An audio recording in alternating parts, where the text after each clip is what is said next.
Pain is universal. Pain is inevitable. Mm. It's coming for all of us, and it hasn't already. It's coming for you. But suffering is optional. It's a choice.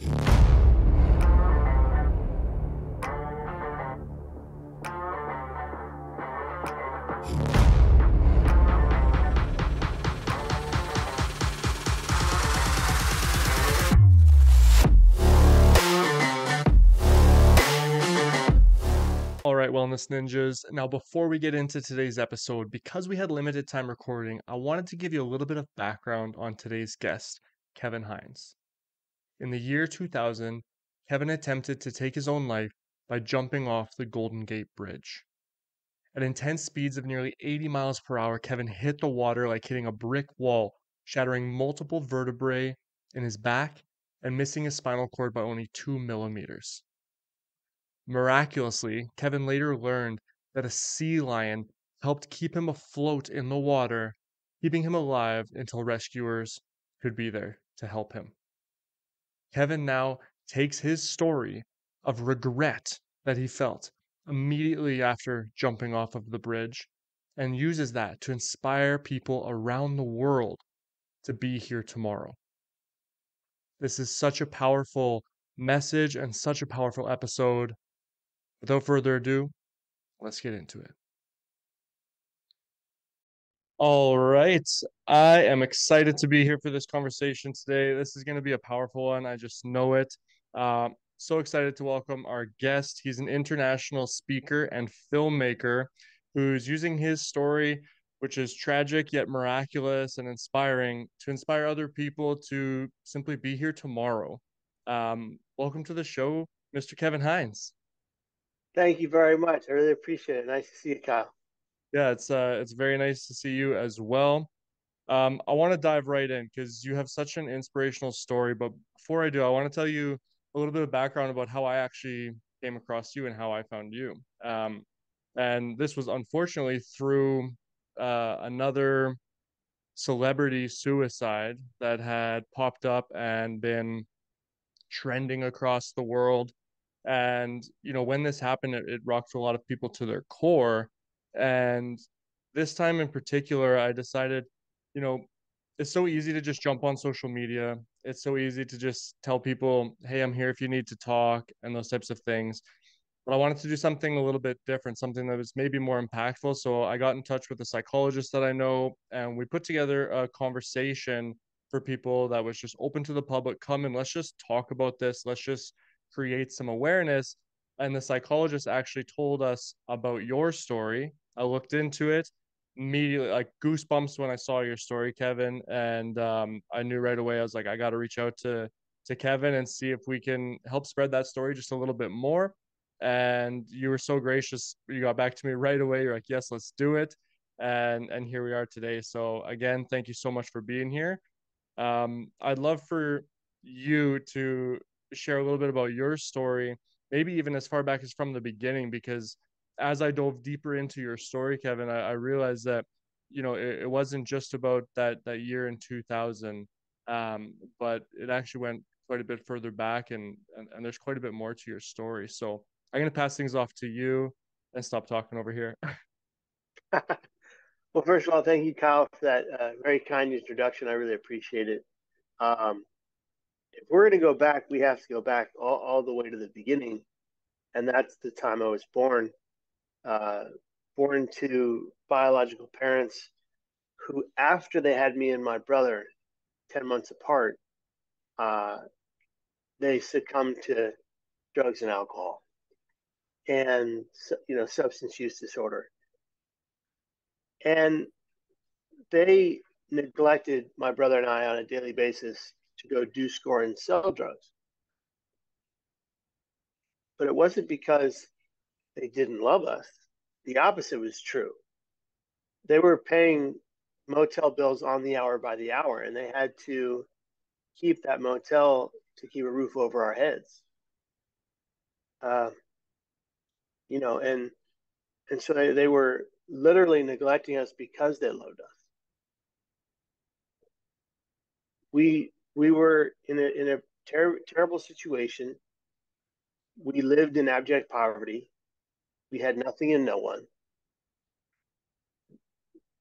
And then one day, Child Protective Services shows up with the police and takes us.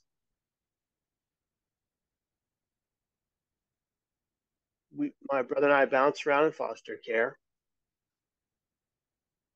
He dies. We both get bronchitis, the same disease. He dies.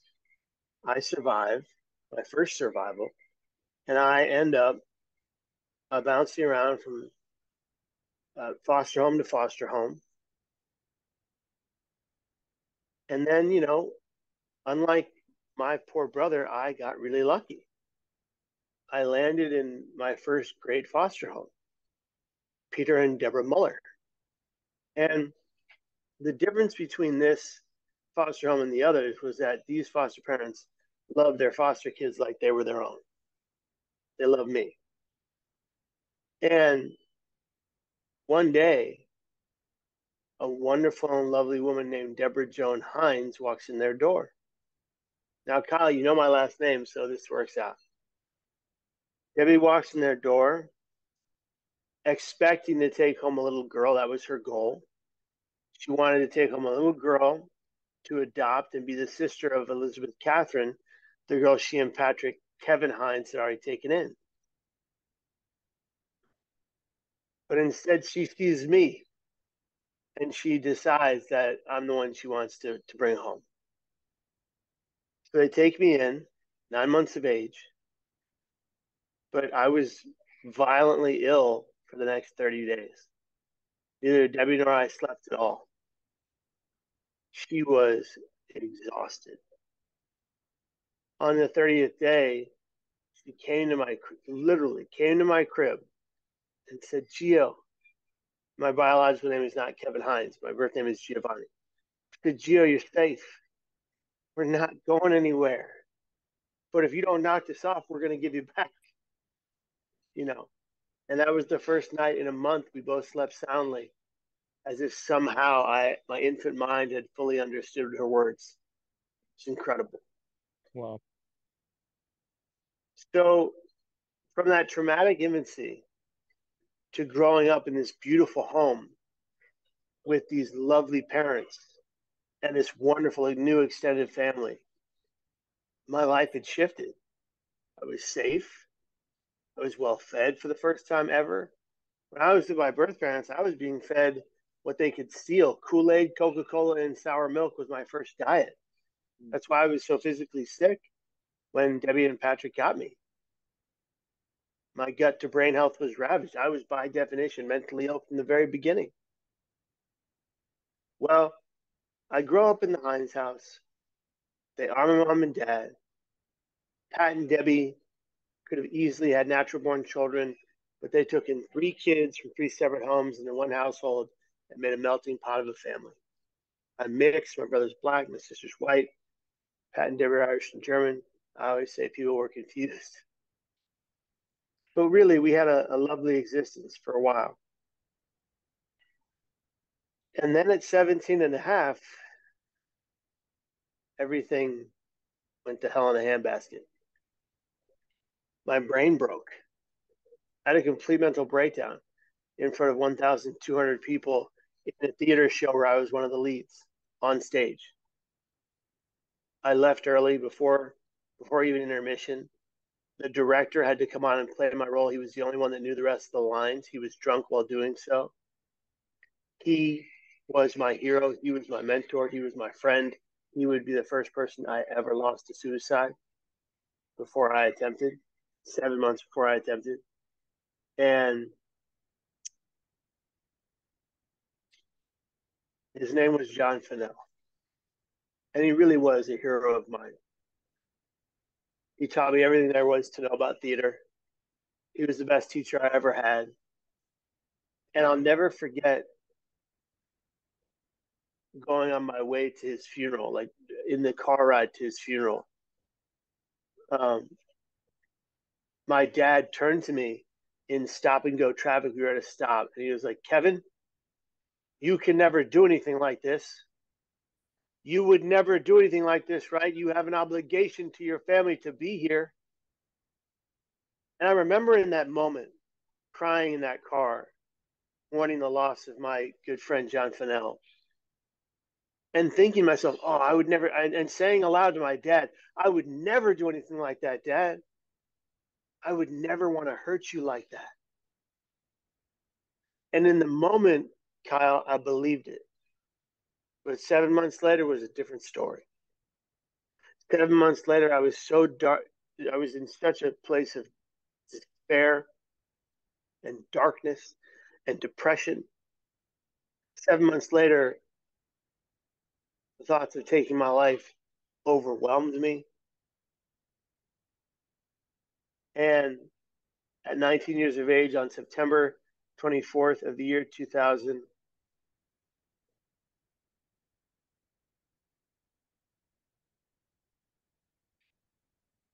I believed beyond a shadow of a doubt that I had not one other course of action but to die by these two hands from lethal emotional pain. I wish I knew back then what I know today, that my thoughts do not have to become my actions. They can simply be my thoughts. I wish I knew that suicidal ideations are the greatest liars we know. We don't have to listen to them. That suicide is never the solution to our problem, it is the problem. I wish I knew that I could find resilience from pain. I wish I knew that gratitude and resilience are the two most protective factors from suicide. You know, I have a friend of mine, Ricky Mendez. He's in the entrepreneurial space. He's an incredible man, and he wrote this beautiful poem about gratitude.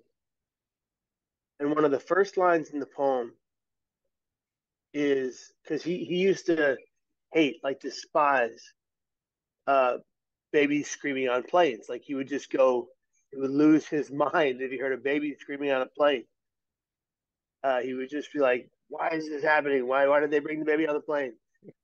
And then he read uh, a book by Viktor Frankl, the Holocaust survivor, the book about gratitude that he wrote, and he changed his perspective. And he's like, "Wait a minute, I love the baby screaming on the plane because it means I can hear, and so many people cannot."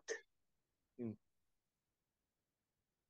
And this book shifted his entire perspective on life.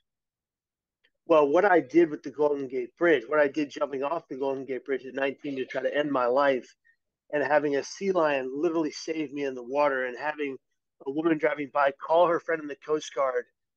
And the only reason the Coast Guard boat arrived to my position in the water before I would set in hypothermia and drown was because of that woman's phone call. Then the sea lion comes in, keeps me afloat until the Coast Guard boat arrives.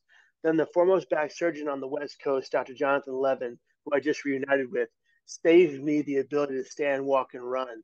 Of the 41 Golden Gate Bridge jump survivors, less than 1% of those who've jumped, 99.9% of the people who've done what I did are gone. They're dead. They're never coming back. They never got to share their stories.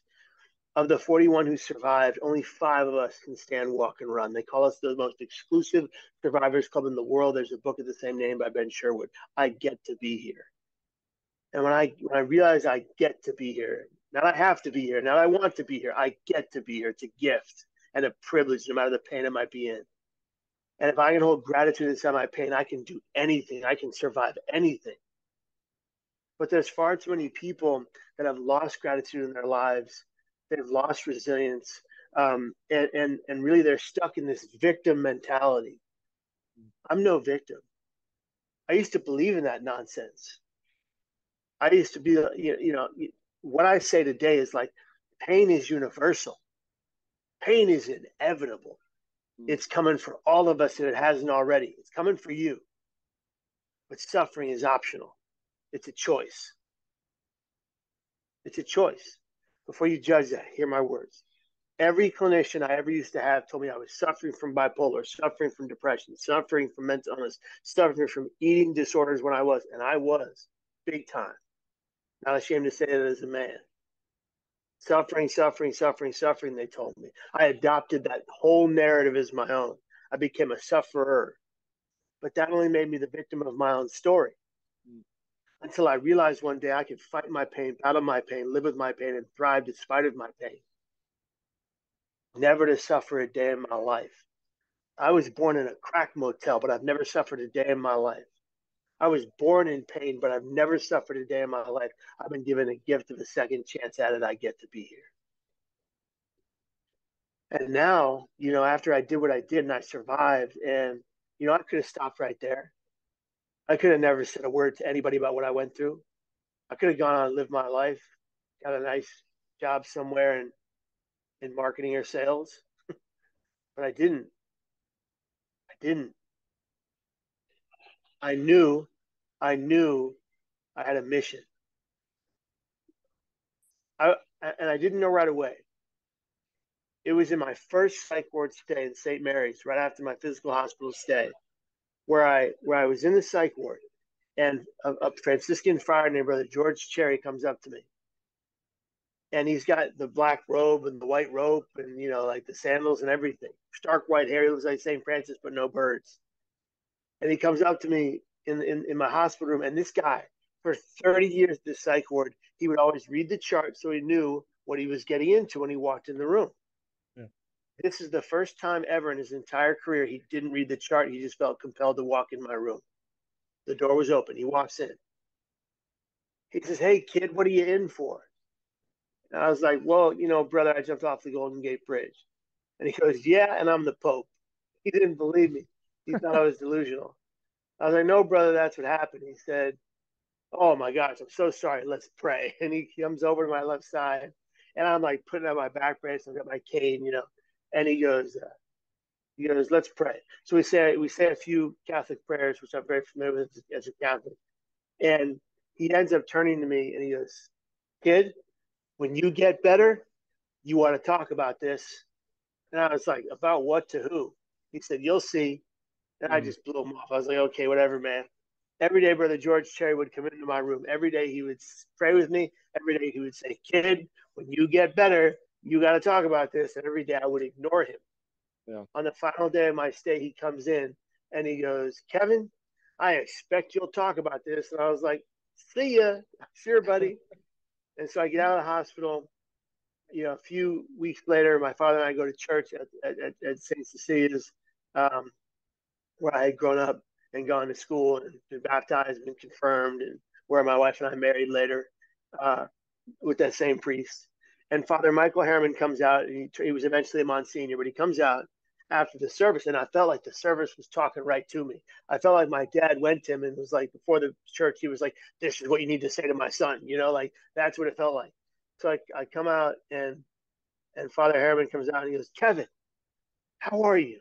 I was like, I'm okay, Father Harriman. And I got my back brace on. I'm walking with my cane, like hobbling around. My dad's kind of guiding me with his hand on my elbow and his other hand on the small of my back, making sure I don't fall down the stairs. And the priest, he goes, "Kevin, how would you like to come and talk to our 7th and 8th grade class about your experience this Good Friday?" And I was Mm. like, "Oh, Father, I don't have a speech and I wouldn't know what to say." And my dad shoved me forward with his oven mitt-sized hands and said, "He'll do it." And I was like, "Dad, what are you doing?" He's like, "You'll do it. We need closure." And I was like, "Man, you need closure. I need to go home and lay down." I didn't say that, of course. He's 6'1" and I'm not. But anyway, uh, I showed up on Good Friday with a speech I'd written till 3 in the morning that day. And I show up and I give the speech in front of 120 7th and 8th grade kids sitting cross-legged on the floor with the Catholic uniforms I used to wear, right? Mm.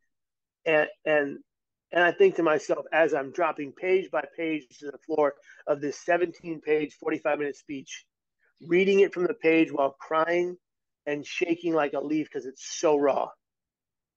Thinking to myself, who is this helping? What am I doing? What a waste of time. I finished. I dropped the last piece of the page to the floor.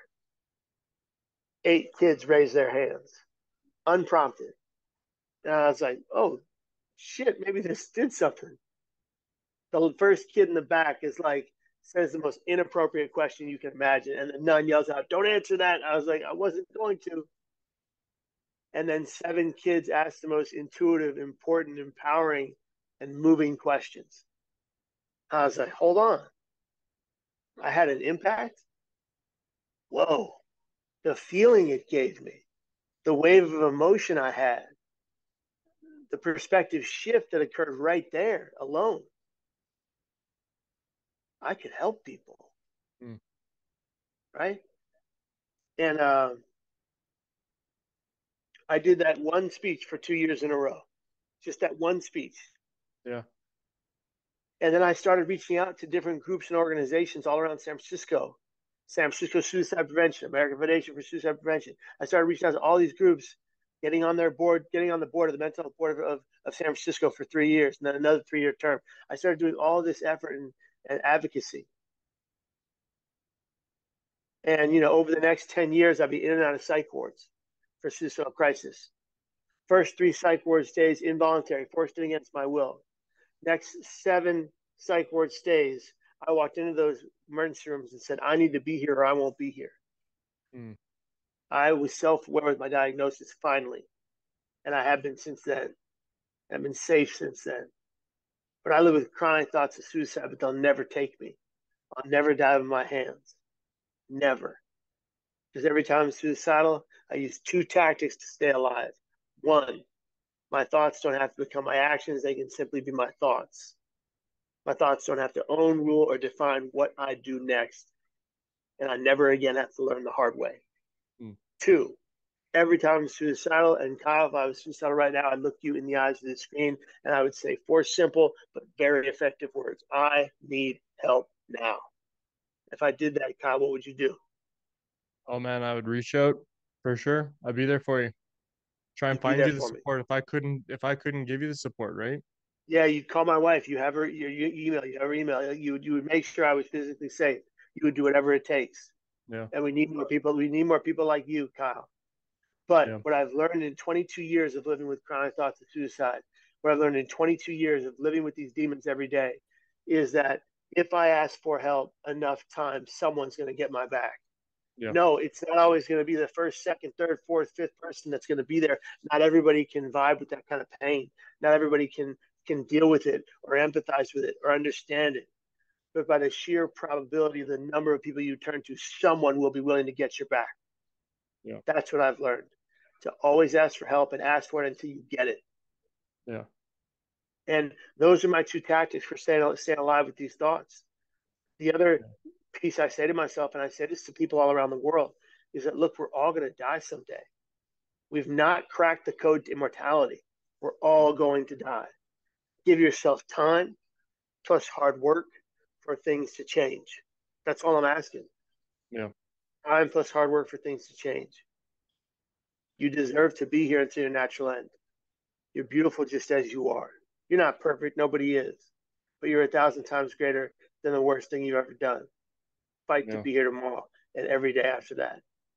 Always be here tomorrow. You're worth it. Promise. This life is worth living. Powerful stuff, man. Like I love just hearing you talk about this experience. Like it does it. I got goosebumps on my arms just listening. And there's so much that you've said in that is just, I know, just so powerful to so many people who are listening. Even going back to the conversation with your dad in the car where he's saying like, you will never do this. Like, and you thinking like, I used to be that person who used to think how selfish of somebody to do that, to put their families through that. But when you actually learn about it and you learn that, like you say, you felt like you had to do that. It wasn't Yeah, like it. I was I think, compelled. I, I, yeah. I never I never wanted to die by suicide. I believed I had to. Those are 2 categorically different things. Mm-hmm. And people who attempt and die by suicide are not selfish. That's the last thing they are. They're Yeah. actually being in their own mind selfless. We believe that we are a burden to everyone around us. We believe that everyone around us hates us and wants us gone from this world. We believe we're doing them a favor. We don't. It's a delusion. It's a complete and total delusion from reality, but we believe it to be true. there comes a dangerous kind of courage among suicidal people. It's the worst kind of courage anybody can ever have. It's the kind of courage you don't want anybody you love to have. But it's a dangerous kind of courage that leads someone to take their life because every human being is hot wired to live in every situation, to survive from a car crash to a plane crash to a train crash to a heart attack, to whatever it is that could be coming to take your life. You are hardwired to fight to survive, to fight to live. That's why when I hit that water off the Golden Gate Bridge and I shattered my vertebrae and I missed severing my spinal cord by 2 millimeters and I went down 70 feet in the water's surface. That's why I swam so frantically to get to the surface. And I almost died doing that. I was convulsing, running out of air. My eyes were rolling in the back of my head. But I was like, I can't die here. If I die here, no one will ever know I didn't want to. No one will ever know I knew I made a mistake, that I had that instant regret the moment my hands left that rail. And so that fight or flight mode you go into and you fight to survive and you realize that you never wanted to die in the first place. What have I just done? You Yeah. know? Yeah, Uh, it's just yeah, that's so powerful, that instant regret, because that's not something that a lot of people get the opportunity to tell people about, right? We're just left with these questions. And so for yeah. people on the outside, so for example, myself, I'm a father, I've got 3 kids, and anytime you hear a story of suicide, like it brings up this confusion, this fear, this just all of this uncertainty and question marks of like, how could somebody be in that place? How quickly things can turn, and all of those things. It's a scary thing. And so for you to be able to take that experience, that tragic but miraculous experience that you had, and be able to now share your story of like, yeah, I regretted it the second that I did it. I think that gives people so much hope for if they're going through a dark time in their life, of just that mental reminder of, I would probably regret it. Yeah, no, of course. And let's take it a step further. Um, of the Golden Gate Bridge jump survivors, there are 41 Golden Gate Bridge jump survivors. I just spoke with the most recent survivor on the phone 2 weeks ago. He's in the hospital right now. And uh, of the 41 survivors, 26 or 27 remain alive today. Many have died of natural causes or old age. But 19 of the 26 or 27 have come forward and said, "Oh, I had the same instant regret that I did." That's the majority. Yeah, The other ones are just not talking about it. yeah, All over the world, all over the world, where people have survived attempts of all kinds, of all means, people have come forward and said they all had the same instant regret that I did. yeah, And you wonder about all the people that passed away. What were their last thoughts? I imagine that a great many of them, I would wager to say the majority, before they passed on, had instant regret, because you recognize in that moment, and this is where I got that idea. You recognize in that moment that your thoughts didn't have to become your actions, but it's too late. yeah, It's not too late for me. yeah. It's not too late for you. It's not too late for everybody watching and viewing and listening to this podcast. If you're in that kind of pain, do everything you can in your power to ask for help until someone helps you. Yeah. You've got to be here tomorrow. We need you. Oh man, I know your time is limited with us today, but I gotta ask you, because I've heard you talk about how standing on the bridge, pacing on that bridge, and seeing people walk by, you know, you're in tears, you're clearly in distress, and it just reminds me of that feeling of helplessness when you know, unfortunately, so many of us, I would imagine most people who are listening to this right now have been impacted by somebody in their life with suicide, mental health crisis, and you feel so helpless on the outside, right? Because, Yeah, like you said, like yeah, it's a very internal thing. It's like you have to ask for help.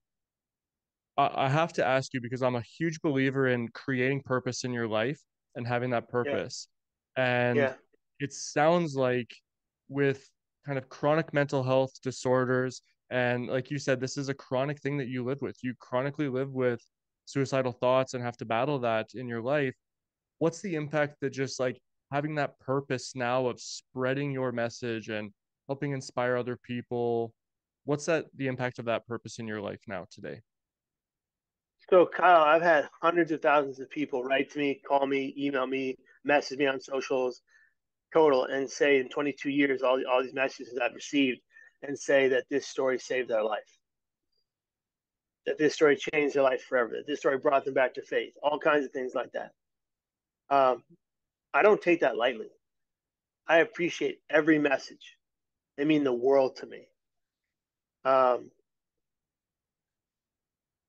I don't claim to save lives. I'm a conduit. I give a message. I go out. I give a message. People hear that message. They take it in. They go home. They do the work. They save and change their own lives. They're just giving me credit. They need to give themselves credit. They did the work. And, you know, when I get to hear those messages and I know that impact has been made, I get an incredible sense of pride and hope. Uh, and it's probably the most cathartic thing I've ever done in my life. You know, I love therapy, but if I never went to therapy again, I'd be good because I've got this. Mm. You know, when you help others, it releases oxytocin in your brain and makes you feel better. So I've got that hit all day. you know, Yeah. everywhere I go, it's incredible. I get letters every day, every single day, and you know that's been its own gift because I got to live because I was blessed with the with survival, and because I openly talk about it, I got the gift of not just a second chance at life, but the gift of seeing a second chance at life for hundreds of thousands of people. You can't put a price tag on that. Yeah. That's infinite. And one thing I want to highlight there is going back to something you said earlier, which is that, you easily could have decided to not talk about this. You easily could have decided. So like you created that purpose in your life through your experiences. And I think that's just such a powerful thing for people to recognize as well, as that we all have that choice to create that purpose to be Yeah, here tomorrow. Right. we have to. And one of the biggest things that occurred because of this survival was that I fought alongside so many other people, so many wonderful, lovely people to raise a net at the Golden Gate Bridge. It's being built right now. As of December of 2023, not one more person will ever again die off the Golden Gate Bridge, and it will become the largest, brightest, and most powerful beacon for suicide prevention right around the world. Wow. And my father started the Bridge Rail Foundation that made that happen. I was on that board, and we did this together, and it's been incredible to see that very soon what I did will not be available to anyone. Wow. That's huge, man. Congratulations on that. Like that, Thank you, that's huge. That's massive. thank you, thank you. Yeah. Yeah, Well, Kevin, I wish we had 4 hours to talk because I have so many questions that I could ask you. So, maybe one day we'll do this again. But like I said, I want to be respectful of your time. I know your time is thank you, limited. thank you. Before we wrap things up, I'm gonna link to your socials and everything. But where can people find you, and what do you have going on that people can tap into? Okay, so hit me up at Kevin Hines Story on IG. If you have a story you want to tell me, I want to hear it. If you're going through pain, I want to know about it. I want to be there for you for moral support. I'm not a crisis center. I'm not a crisis service, but I will direct you to the right places. Um, and then also, if my story has ever affected your life, tell me about it. I want to know your story. You can also reach me at youtube.com/Kevin Hines. There are 670 videos all designed to better your brain health. Go get them. They're free. They're yours. Take them. We design these videos to be educational, entertaining, intriguing, but also helpful to somebody who's going through pain. So go check those out. We drop new videos 3 times a week. So pay attention to that. YouTube.com/Kevin Hines. Subscribe, hit that notification bell, click those like buttons, all that good stuff. But also, if you want to reach me directly, like if you want to just if you have an inquiry about speaking or or you want to help one of our films, we're making a new film called The Net, chronicling the 87-year journey to raise the net at the Golden Gate Bridge. It's an incredible film. We've got some incredible people inside it, some incredible stories. It's going to be for the history books, this film. And so if you want to help with that film, if you want to help get behind it, just go to kevinhinesstory.com, go to the contact page, and hit me up. Awesome. Awesome. That's fantastic, man. Well, again, I can't say enough how inspiring your story is. I'm so grateful for you being here today, being here tomorrow. And honestly, man, thank you so much for being here. I'm very grateful for it. Thank you very much. Wow, what powerful messages shared by Kevin today in that episode. That was absolutely fantastic, so impactful. If you were impacted by Kevin's story, please check him out on his social medias. Go and watch his videos on YouTube, which are fantastic. And check out his website, kevinhinesstory.com. If you enjoyed today's episode and found it impactful, then please help us out by hitting Spotify and iTunes, giving us a positive rating. If you're on YouTube, please leave a comment and let us know what you thought of this episode. Take a screenshot, share it on social media, and tag us as well. If you're interested in any of the services that we offer at the Wellness Dojo, you can reach us at wellnessdojo.ca, at Wellness Dojo YYC on Instagram, or searching the Wellness Dojo on all other platforms. Thank you for being here with us today. We'll see you in the next episode.